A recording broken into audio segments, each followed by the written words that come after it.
როგორც დაგვირდით ჩვენ პირდაპირ ეთერში გაცემის პირველ სტუმართან, მოძღვართან ერთად დავბრუნდით და შეგახსენებთ ჩვენ დღეს ნაპროვანების შესახებ უნდა ვისაუბროთ. წარმოგიდგენთ ჩვენი გაცემის სტუმარს, თბილისის კლდისუდნის წმინდა გიორგის სახელობის ტაძრის მღვდელმსახური და თბილისის სასულიერო აკადემიისა და სემინარიის ფსიქოლოგიის პედაგოგი დეკანოზი დავით ციცკიშვილი. მოგესალმებით, მამა. მართლა დაგლოცოთ. დღეს ჩვენ დავისაუბროთ, როგორც უკვე აღნიშნე, ნაპროვანების შესახებ და როდესაც ტელემაყურებელს მივესალმეთ და გადაცემა დავაანონსებ, თქვი რომ წმინდა მამები ნაპროვანებას სიბილწეთა დედას უწოდებენ. პირველი კითხვა ალბათ ასე დავსვათ, რამდენად საშიში მიდრეკილებაა ეს თუ კი ექცევა რა თქმა უნდა ადამიანის მიდრეკილებად, გემოთმოყვარეობა და ზოგადად ნაპროვანება და რამდენად სწორად გვესმის ხოლმე ჩვენ აი ამ ცოდვის სიმძიმეს. დიახ, ეს ერთ-ერთი სასიკვდილო უნებაა სულისთვის ეკლესიური გაგებით და ალბათ ბოლომდე ჩვენ არ გვესმის აი ამ ნების უარყოფითი შედეგები ადამიანის არსებაზე მოხდენილი. არის ესეთი გამონათქვამი, რომ უნდა იკვებო იმისთვის, რომ იცოცხლო და არ უნდა იცოცხლო იმისთვის, რომ იკვებო. სამწუხაროდ მთელ რიგ შემთხვევებში სწორედ ეს კანონზომიერება ცუდი მხრით თავს იჩენს ხოლმე ჩვენ ცხოვრებაში. და საქართველოს და არც იშვიათად ხდება ხოლმე ნაპროვანების გამოვლენა და ჩვენ სამზარეულოს გათვალისწინებით. ჩვენ სამზარეულოს გათვალისწინებითაც კი გეთახმებით და ადამიანის ბუნებაშიაც ძევს იცით. ადამიანი მიდრეკილია მაინც რომ სიამოვნება მიიღოს და სიამოვნების მიღების ერთ-ერთი წყარო არის სწორედ გემრიელი საკვები. და აი ვთქვათ, არის ესეთი სიტუაცია, როცა თერიქ შემთხვევაში ხანდაზმულებს ემართებათ ხოლმე ეს. როდესაც წლები გავიდა და სასიამოვნო მაცხოვრებაში უკვე აღარაფერი არ არის, ზოგჯერ სიამოვნებას ღებულობენ ხოლმე საკვების მიღებით და ეს სამწუხაროდ იჩენს ხოლმე თავს. ან კიდევ არის ესეთი ფსიქოლოგიური მომენტი, როცა ადამიანი ნერვიულობს, ზოგიერთი ამას აღნიშნავს ხოლმე, იწყებს ჭამას. თითქოს უნდა რომ გაანეიტრალოს ეს უსიამოვნო განცდები. არის ახლა სიტუაცია, როდესაც ძალიან ნერვიულობს კაცი იმ შემთხვევაში პირიქით, მოდაეკარგება ხოლმე, მაგრამ ესეთი მომენტიც ისინს თავს. ასე რომ ნაპროვანებას მრავალნაირი გამოვლინება აქვს ჩვენ ცხოვრებაში და ალბათ დაფიქრება საჭირო თუ რამდენად ხშირად უარყოფითი შედეგის მომდანია ის. ამ უარყოფით შედეგებზე ქვემოთ ვისაუბრებთ და ასევე იმ გამოვლენებებზე, რომელიც ახსოვთ რომ სხვადასხვა სახეებსო. მამა, აი ნაპროვანება ვთქვით რომ უმძიმესი ცოდვა ის იწყება გემოთმოყვარეობით, როგორც ვიცით და ძალიან ბევრ ცოდვაში შეიძლება გადაიზარდოს. აი რა ცოდვების დამბადებელია ვთქვათ ეს ვნება. ესე იგი, მაინც გამოვყოთ ნაპროვანების სახეები, წმინდა მამები რამდენიმე სახეს გამოყოფენ. არის ესეთი სახე, როდესაც ადამიანი ჭამს ყველაფერს, ანუ მოცელს ამოიყურებს ხოლმე მოდეში ამ გამონათქვამისთვის, მისთვის დიდი მნიშვნელობა არ აქვს, რას მიიღებს. არის ესეთი სახე, როდესაც განსაკუთრებით მიდრეკილია კაცი მხოლოდ გემრიელი, ხო, გურმანებს რო უწოდებენ თუ შეიძლება ასე ითქვას. არის ესეთი სახე, წარმოიდგინეთ თქვენ, ჩუმად, როდესაც მიირთმევენ ხოლმე საკვებს, შეიძლება საზოგადოებაში თავი წარმოაჩენა როგორც თავშეკავებული ადამიანი, მაგრამ მარტო რომ დარჩებიან, ასე ვთქვათ, საკმარისად სამაზე მეტი მიირთმენ. ხო, ეძალებათ ეს ვნება, ასე რომ აი სხვადასხვანაირი სახე არსებობს ნაპროვანების ეკლესიური გაგებით და ნაპროვანება რა თქმა უნდა ბევრ ვნებას უდებს სათავეს. ერთ-ერთი არის განსაკუთრებით გამოყოფენ აი მრუშობის ვნებას და იანე კიბისახსერელი ამბობს დიდი წმინდა მამა რომ თუ ადამიანი ცდილობს რომ ებრძოლოს ამ თავის ნებასო სიძვის ნებას და არ ალაგმავსო თავის მუცელსო იგი ემსგავსებაო კაცსო რომელსაც სურსო ცეცხლის ჩაქრობაო და ზეც ასხავსო შიგნით ეხა ეს ზოგიერთი შეიძლება გაუგებარი იყოს მე მახსოვს ერთ-ერთი სასულიერო პირის გამონათქვამი მასთან ტრაპეზობდი და მის წინ იყო აი მონადირის ზეხვი იყო ადრე ხო ესეთი მსუყე ნაჭერი და თქვა რომ აი ადამიანი ამას რომ მიირთმევს ეს ენერგია ეს კალორიები მაშინ რომ დაგროვდება სალონა წავიდესო და იგულისხმა ეს მშობის მნება და იმ მომენტში ძალიან ისეთი ნათელი გახდა ჩემთვის როგორ შეიძლება ნაყრვანობით მოტანილი ასე თქვა კალორიები ენერგია გადაიზარდოს შემდეგ მშული მნების გახელებაში ასე რომ ნაყრვანების ნება ბევრ ნებას უდებს სათავეს და ერთ-ერთი არის განსაკუთრებით არის რაც გითხარით სისულს ნება მოვდავით ახლა გაიხსენებთ რაღაცა პატერიკი ასე ვთქვათ ხო წმინდა მამის ცხოვრებიდან და მე წამიკითხავს ასეთი რამე რომ ტრაპეზზე ერთ-ერთ ადამიანს აი რაღაცა უცებ ხილვასავით ქონდა რომ ხედავს ყველა მიირთმევს იმ საკვებს რაც აწყვია სუფრასთან თუმცა აი რაღაც მომენტში გაიხსნა გონდება და ხედავს რომ მისი ძმები სულ სხვადასხვა რაღაცას მიირთმევენ ზოგი უწმინდურ ზოგია და ამბობს რომ ეს რა არის მე კითხულობს რა და თვითონ პოულობს პასუხს რომ ანუ ვინ როგორ ჭამს ანუ რისხავით იცი ვისთვის რა არის რომ ვიღაცა შეიძლება პურით ასე ვთქვათ გაძღეს და ზედმეტი მიიღოს ვიღაცისთვის შეიძლება სიტყვაზე ხორცი მიიღოს და მიიღოს ზომიერად ანუ აი ვისად გადის ეს ზღვარი ვისთვის რა არის ნაყროვანების ვნება დიახ იცით რა არის ალბათ ჩვენ უნდა განსაზღვროთ აი სად იწყება ნაყროვანება ჩემი აზრით ნაყროვანება იწყება როდესაც განწყობა იქნება სიამოვნების მიღების უკვე აი კერძოდ რა იგულისხმება რომ თქვა როდესაც ქშია ამ შემთხვევაში გჭირდება ეს საკვები და ღებულობ მაგრამ ზოგჯერ არის ეს მომენტი რომ არ ქშია მაგრამ წარმოვიდგენ რომ იქ თქვა შეჭამ გემრიელ თევზს ნამცხვარს და უკვე შენ წარმოსახვაში გზებს ეძებ სიამოვნების მიღების მაშინ როდესაც ორგანიზმს სულაც არ უნდა ეს ასე რომ მე ვფიქრობ ნაყროვანება სწორედ აი აქ იწყება და სხვათა შორის მე ძალიან დიდი გართულებებიც აქვს სამედიცინო როდესაც აი ამ პრინციპით არა მარტო სულიერი ჯანმრთელობის ცით რა არის ცხოვრება ისე მოწყობილი უფალი ისე უშვებს რომ არასწორი დამოკიდებულების გამო რაღაც გარკვეული მოვლენებისადმი უფალი სჯის ადამიანებს და ეს თერიქ შემთხვევაში ჯანმრთელობის კუთხით გამოვლინდება ხოლმე და მე კიდევ აი თქვა რომ თქვით გიორგი ესეთი შემთხვევა მახსოვს პატერიკში ერთ-ერთ მამას ხილვა ჰქონდა ტრაპეზობდნენ ძმები და ხედავდა ნაწილს ამ ძმებისა მონასტრის ანგელოზები ემსახურებოდნენ და უხილავად თაფლს აძლევდნენ მეორე ნაწილს უხილავად რაღაც ძალიან საამო სასმელს და მესამე ნაწილს კიდევ ხედავდა რომ ეს ბოროტის მსახურები დემონები მათ გარშემო ტრიალებდნენ და ბოდიში და აი საკვებში აფურთხებდნენ და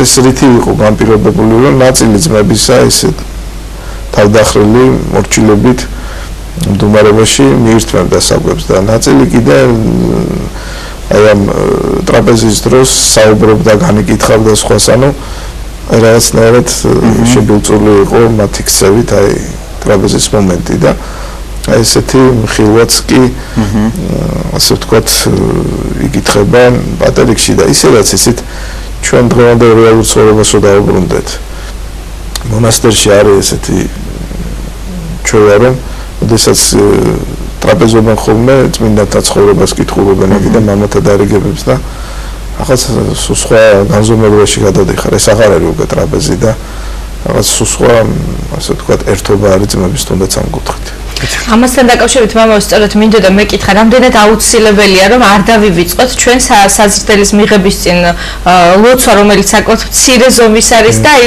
როგორ უნდა გვშიოდეს რომ ვერ შევძლოთ ამ ლოცვის წაკითხვა მცირე ზომის და დასრულებისას. ნუ აქვე დავამატებ, აი დასრულებისასო თვითონ ვთქვა, მე მაგალითად ხშირად ყოფილა სხვაზე არ ვლაპარაკობ, რომ აი მიღების წინ შეიძლება თქვა, იგივე ეს ეხება შეიძლება ამას და მას ატრაპეზობდე და ზოგადად იყოს რაღაცა ხინის სუფრა და დასაწყისში რაღაცა ყველა მზად არის თქვას და შემდეგ უკვე აღარავის აღარ ახსოვს რომ მაზღარზე აღარ ახსოვს. ხო, ანუ აი შეიძლება უხეშად ვამბობთ, მაგრამ აი მაზღარზე გავიწყდება. ესეც ხო რაღაცა არასწორი დამოკიდებულებაა ზოგადად ტრაპეზისა და ზოგადად ლოცვის მიმართ. გეთახმებით, იცით, ალბათ ასეთი ნიუანსები და ნაკლოვანი მხარეები ჩვენი მრევლის დროის უნდა გამოიყოს, აი რაც გიორგიმ აღნიშნა, ანუ რაც თქვენ თქვით, არა, მეც დავაფიქსირებია საკუთარ თავთან მიმართები და ეს არის რასაც ცნობიერებელი, ანუ რაღაცნაირად მრევლი თუნდაც უნდა მომზადდეს იმისთვის, უნდა ითქვას, რომ შემდგომში იმუშაოს ამ კუთხით და მარტო თქვათ ტრაპეზის წინ კი არ თქვას ლოცვა, არამედ ტრაპეზის შემდეგაც და ეხლა თქვენ რო იტყვით, მოძღვარი რო იტყვის, რომ გაცნობიერებდა, გაცნობიერდება, რომ ეს ნაკლოვანება სამწუხაროდ შეიმჩნევა ჩვენ მრევლთან მიმართებით, არა, უფრო წინ წავდგებთ ნაბიჯებს. და აქვე მინდა კითხოთ, აი ეს ყველაფერი ბუნებრივია, როცა ეს ნაყროვანებაზე ვსაუბრობთ, იწევს აი სიმაძღრეს უხეშად რო ვთქვათ, ხო? აი სად გადის მოსვენებასა და სიმაძღრეს შორის ზღვარი და რამდენად იწევს ეს სიმაძღრე აი ადამიანის მოდუნებას, რაღაცა ყველა ყოფილა ალბათ ერთხელ მაინც ამ მდგომარეობაში, ხო, როგორ დუნდები, როგორ ეშვები და ამ დროს ახლა ვიღაცამ რო გთხოვოს, ამ შიგნით გაგიჩნდეს რატომღაც განცდა, რომ ახლა უნდა დადგე და ილოცო. ხო, არაბუნებრივია ეს ადამიანისთვის. რა თქმა უნდა, თუნდაც ის მაშინათვე საწოლისკენ მიდრიკება. რა თქმა უნდა, ეს გაზულუქებული ადამიანი მიდრეკილია კიდე სხვა სიამოვნებებშიაც, ასე ვთქვათ, გადაიჭრას ლოცვის განწყობა არ არის. ასე რომ, ისეთ რა არის, ხა არის სხვადასხვა მიდგომა, აი ეკლესიური თვალსაზრისით, რაც მე გამიგია წამეკითხავს, არის მაგალითად ესეთი პოზიცია, რომ სანამ აი ცოტა შიმშილს მაინც გრძნობ, აი მაშინ უნდა ადგეს სუფრიდან. და ხშირად რა ხდება ხოლმე, რომ ეს ცოტა შიმშილი, მცირეოდენი შიმშილი მალევე ქრება. არის კიდე ესეთი მიდგომა, რომ აი უნდა წარმოიდგინი რამდენს მიიღებს საკვებს და იმის 3/4 უნდა, ასე ვთქვათ, მიირთვა. ასე რომ ალბათ ჩვენი ქრისტიანული ყოფა გულისხმობს იმას, რომ სიმაძღრისკენ ნაკლებად წავიდეთ და ხა ჩვენ სულიერი ადამიანის ცხოვრებებს ვიხსენებთ ხოლმე, როდესაც საუბრობ და მე აი რამდენჯერ წამეკითხავს, რომ დიდი სულიერებით გამორჩეულ ხალხს ამბობდნენ, რომ დაждდებოდნენ ტრაპეზზე და ძალიან მცირე სიხმობდნენ. საერთოდ რა სჭამდა, ისიც კი ძნელად შესამჩნევი იყო. ეხლანდელ მონაზონზეც მონასტრის წინამძღვარი ხა არ მინდა დავასახელო, რა თქმა უნდა, სახელი და ის მონასტერი ჩემი ახლობელი მიყვებოდა, რომ აი რომ დავждდებოთი ტრაპეზზე ვარა, აი ვერც გაიგებდიო რას შეჭამდაო ისე ატარებდა ამ ტრაპეზს. ახლა წარმოიდგინეთ თქვენ, როგორი გარდასახვა უნდა მოხდეს ადამიანის ცნობიერებაში, რომ სიამოვნების მიღების ერთ-ერთ ყველაზე დიდ წყაროზე ესეთი უარი თქვა. და ესეთი ასკეტური ცხოვრებით არ არის ეს ადვილი ბუნებრივია, თუმცა შესაძლებელია რა. შესაძლებელია და ეს რეალობაა. ანუ მოსასმენია, როცა დღესაც გქონდეს ეს მაგალითები. ეს არის რეალობა, თუ შეიძლება ასე ითქვას.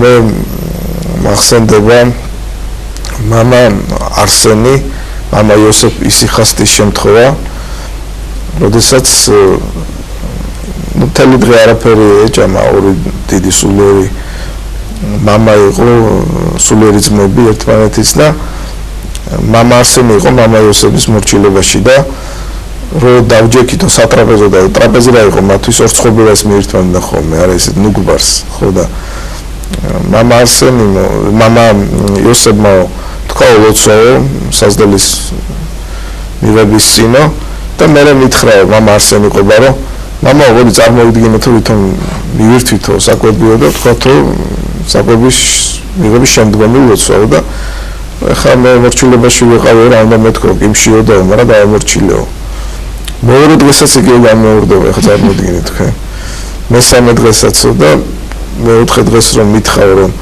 მოდი კიდე ესე ავაკეთო თუ არა მე ვთხარ რა მამა ალბათ ვეღარ შევძლებო თან ძიმე დღე მქონდაო ბევრი იმუშაო ვილოცეთო და ვერ შეძლო მაშინ კარგია მაშინ მივირთვათო და 4 დღის შიმშილის შემდეგ ასე ვთქვათ მიირთვეს აი ეს საკვები ანუ საოცარ გამოვლენებს ხვდებით ჩვენ ეკლესიურ სამყაროში ნაყროვნების საწინააღმდეგო ასე ვთქვათ გამოვლენების და ალბათ ეს წინ არის წარმოსაწევი. ხა იმიტომ არ ვლაპარაკობ მე რომ უბრალოდ ის კაცს მოვთხოვო იგივე, რა თქმა უნდა ვერ გააკეთებს. არც არის საჭირო, მაგრამ ну, ალბათ ეს ესეც უკვე დიდი რამეა. ძალიან დიდი რამეა და უფრო სხვა რაღაცისგან განგაწყობს რა უსლოში. სიმაცხლე არ მოგინდება. აქტიურად რომ თქვა. მამა აი გემოთმოყარებას ხშირად მოსდევს მარხვის დარღვევაც რაც ფაქტია რომ ადამიანს ღმერთისგან და ეკლესიისგან განაშორებს აი როგორ უნდა მოვახდინოთ განსაკუთრებით მარხვის პერიოდში გონების მობილიზება ისე რომ აი არ წაგვიცდეს ხელი არასამარხო საჭველისკენ ან თუნდაც გონება ხშირად გამიგია ისეთი შემთხვევებიც რომ აი ახლა განსაკუთრებით არსებობს ისეთი საკვები რომელიც სამარხოა თუმცა არის არასამარხო დანიშნულებით. თქვათ უკვე არსებობს სამარხო კატლეტი, ასე ვთქვათ. და ადამიანი ხშირად არის ხოლმე ისეთი შემთხვევები, რომ ადამიანი ამბობს, რომ არ ვიცოდი რომ ეს სამარხო არ იყო, ამ დროს ანუ რაღაც თავს იტყუებს. ხშირად გვაქვს ეს. აი რამდენად უნდა შეძლოს ადამიანმა როგორ მოახერხოს გონების მობილიზება ამ დროს. იცით რა არის, ერთი რამ უნდა ითქვას, რომ როდესაც მოძღვარი აღსარებებს ღებულობს იქ გამოიყოფა რომ არ ვიცოდი თქვათ რომ იყო არასამარხო ან კიდე დამავიწყდა არცოდნა ხო ისეთ ამ მომენტში მე უფრო შემწყნარებელი ვარ აკუთხით რომ ყველა ქრისტიანის ცხოვრებაში ფიქსირდება ეს ახლა ვერაცდება ადამიანი ამას მაგრამ უკვე თვისობრივად სხვა ეტაპი დგება როდესაც იცის რომ ეს არის არა სამარხო და მაინც მიირთმევს და ერთი რამ უნდა ითქვას, განსაკუთრებულ გონებრივ მობილიზებაზე მე ხას მაინც ვერ გავუსვავ. სასუფეველიც ის აიძულების. უფალი აუცილებლად დაგაყენებს იმის წინაშე, რომ გადალახო რაღაც სირთულე. აბა ეხლა მარხვის დაცვა რო ადვილი იყოს, მაშინ ყველა შეძლებდა. იგივე ეხლა ლოცვა რო ავიღოთ, პარალელი მინდა გაავლო. ლოცვა ყოველთვის არ არის სახალისო. თერიქ შემთხვევაში ძალისხმევა უნდა, მაგრამ სულ სახალისო რო იყოს ეს ლოცვა და უფალთან მისვლა რო სასიამოვნო შეგრძნებებზე იყოს აგებული, ძალიან ადვილი იქნება. ამიტომ განსაკუთრებით გვიფასებს უფალი იმას, რის მიღწევასაც ჩვენი მხრიდან დიდი ძალისხმევა გჭირდება და მე ვფიქრობ, რომ როდესაც აი მარხვის დაცვაზეა საქმე, განსაკუთრებული გონებრივი მობილიზება არ არის საჭირო, უნდა აიძულო საკუთარი თავი. შენ ხარ ქრისტიანი და რაზე ეხურდავდები ბოდიში რომ საჭმელი მიირთვა უნდა კონდეს ის შეგნება ადრე თუ გვიან დადგება ეს მომენტი როდესაც ძალიან მოგინდება მაგრამ უფალი ზემოდან ხედავს არის შენ საქციელს უნდა იყო ფსიქოლოგიური და სულიერად ამისთვის მზად და სამწუხარო რა არის იცით ადამიანის გონება ისე მოწყობილ თუ ერთხელ დაუშვეს პრეცედენტი კი მე უკვე მარტივად და ძალიან მარტივად ჩვენი გონება ისე მოწყობილი მამოდავით ალბათ ყველა ჩვენგანს შეგვინიშნავს საკუთარ თავში, საკუთარ ცხოვრებაში, შემდეგი რამ არის, მაგალითად, რაღაცა ადამიანს რაღაცა გაქვს ამით არ ხარ კმაყოფილი, შემდეგ გეძლევა მეტი. იგივე თქვა ავიღოთ ფინანსური შესაძლებლობები ან სხვა აი უკვე სხვა მოთხოვნილებები მოდის, არა? აი რის კითხვა მინდა, იცით, აი ყოფითი მდგომარეობებით კმაყოფილი ადამიანები ხომ არიან, აი რაღაცა ბევრი რამე აქვს უკვე და ეხლა აი რაღაცა ვეძებო გათ რუშობის ნებაში და ბუნებრივად მივდივართ საკვებთანაც აი ასეთ მდგომარეობას რამდენად ახალისებს ასეთი მდგომარეობა რამდენად ახალისებს ასე ვთქვათ აი ამ გემოთმოყარეობის და ნაყროვანების უნებას რომ რაღაცა დაკავებულები არიან ადამიანები დღეს სატკეთდება გემრიელი სიტყვაზე რაღაცას საკვები საწავიდნენ შორს ქავაგარეთ და სულ ამ ფიქრებით არიან დაკავებული ყველა სამდროს ალბათ გვახსენდება გენიალური ნაწარმოები კაცი ადამიანი. ანუ არიან ასეთი ფსიქოლოგიის ტიპის ადამიანები დღესაც. რა თქმა უნდა, მე გეთანხმებით, რომ ხშირად ზედმეტი ფუფუნება ხშირად ის რომ მატერიალურად უზრუნველყოფილი ადამიანი არა, განაწყობს ადამიანს იქითკენ რომ იაროს თანამედროვე ცხოვრებაში რომ დაბრუნდეთ ამა თუ იმ რესტორანში იმოგზაუროს და ასე შემდეგ. მე რა გამოვლევს ამ რესტორანებს დღეს ხვალი შემდეგ იქ და მე რა გამოვლევს და იცით რა არის რა თქმა უნდა და ეხა თვითონ ხა რესტორანში შედიხარ რა დასაწყის შანაკშია შეიძლება მიმზიდველია და მე ძალიან კარგავს გაცილებით უფრო ადამიანური და უფრო თბილია როდესაც აი თქვა სადღაც სახლში იკრიბები და იზიხარ სუფრაზე თბილგარემოში ხო და ეხა რესტორანში ესეთი ხშირად უარყოფითი აურა ფიქსირდება იმიტომ რომ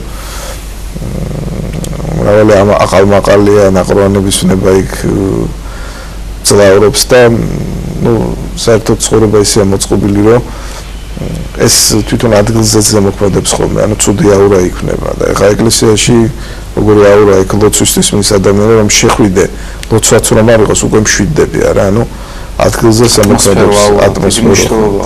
დიდი მნიშვნელობა აქვს და ამიტომაც გეთანხმებით რომ ერთ-ერთი ასე ვთქვათ გამოვლენა ზედმეტი ფუფუნების ეს არის სწორედ მიდრეკილება იმისკენ რომ წავიდნენ და სადაც გემრიელი საკვებია იქ მივიდნენ მიირთვან და ასე შემდეგ და ჩვენ გადაცემის დასაწყისში ვახსენეთ რომ ადრე თუ გვიან ეს ძალიან ცუდად ბოლოვდება კერძოდ რა რომ დიდი სირთულეები ჩან თავს უკვე ორგანიზმთან დაკავშირებით ჩვენ. კეთილი ჩვენ აღარ გვაქვს მე დრო და აი გარკვეულ რეზიუმის სახით რო ვთქვათ, აი მაინც რაც არ უნდა მაგალითები არსებობდეს, არა და ასეთი უამრავი მაგალითი არსებობს, მაინც რო დაუფიქრდეს და ჩაუღმავდეს ადამიანის საკუთარ თავს, თვითონ ხვდება რა დროს არის რაღაცა მისთვის ზედმეტი და სად უნდა გაჩერდეს, თუ რა თქმა უნდა მოусმენს ამას და შეაჩერებს საკუთარ თავს და ყველას გამოგვიცდია ეს, შემდეგ რაღაცას როდესაც დაითმენ ადამიანი, თუნდაც კონკრეტულად ამ შემთხვევაში კვებას ეხებოდეს ეს, შინაგანად როგორ კმაყოფილებას და რაღაცა სინდისის სისუფთავეს განიცდა. ერთმა მოგცეს ამის ზავა, თქვენ დასაწყისში საოცარი სიტყვებით თქვით, რომ ადამიანი უნდა ცხოვრობდეს იმისთვის, რომ უნდა იკვებოს იმისთვის, რომ იცხოვროს და არა იცხოვროს იმისთვის, რომ იკვებოს. დეკანოზი დავით ციცქიშვილი გახლდათ ჩვენი გადაცემის სტუმარი.